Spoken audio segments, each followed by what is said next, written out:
మహబూబాబాద్ జిల్లా బయ్యారం మండల కేంద్రంలో వింత వైరస్తో గొర్రెలు చనిపోతున్నాయని యాదవులు వాపోతున్నారు. గొర్రెలు మేకల్ని జీవనాధారంగా అప్పులు చేసి గొర్రెలు కొనుగోలు చేసి తీరా నోటికాడికి వచ్చే సమయంలో సుమారు 50 శాల్తీలు మరణించడం వల్ల 5 లక్షల నష్టం వాటిల్లినట్లు తెలిపారు. పశు వైద్యులు సరిగా పట్టించుకోకపోవడం, వ్యాధి నిర్ధారణ కాక ప్రభుత్వం మందులు ఇవ్వకపోవడంతో ఒక్కొక్క గొర్రెకు 5,000 నుండి 6,000 రూపాయలు వెచ్చించి మందులు వాడుతున్నా మరణిస్తున్నాయని తక్షణమే ప్రభుత్వం అధికారులు స్పందించి వ్యాధి నిర్మూలన చేయాలని, జీవాలే జీవన ఆధారంగా బతుకుతున్న మాకు నష్టపోయిన జీవాలకు నష్టపరిహారం ఇచ్చి ఆదుకోవాలని కోరుతున్నారు. ఇప్పటివరకు సుమారుగా 50 గొర్రెలు దాకా చనిపోయినాయి. మొత్తం గంగవరంలో మొత్తం ఈ వ్యాధి నిర్ధారణ కోసం డాక్టర్ గారు రమ్మంటే వస్తున్నారు, చూస్తారు, వెళ్ళిపోతున్నారు. కానీ ఆ వ్యాధి నిర్ధారణ ఇంతవరకు జరగడం లేదు. సుమారుగా 50 శాల్తీలు చనిపోయినాయి.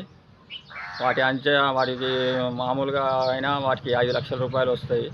ప్రభుత్వం వెంటనే స్పందించి వ్యాధి నిర్ధారణ కోసమైనా ఉన్న గొర్రెలను బతికించడానికి కోసం పశు వైద్యకారిని పంపించాల్సిందిగా కోరుతున్నాం.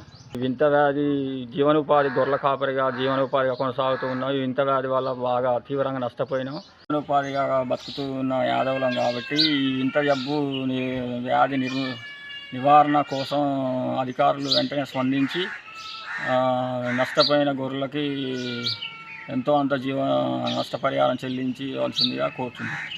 గొర్రెలకు ఇట్లా తలకాయలు వస్తున్నాయి, బొగ్గలు వస్తున్నాయి. మరి వ్యాధి డాక్టర్లు చూపెడితే ఇది వైర్లెస్ లెక్క వచ్చింది ఇది అని అన్నారు డాక్టర్ గారు. వాటికి సూదులు ఇండిషన్లు వేస్తాను, తక్కువ కావట్లేదు, చనిపోతున్నాయి.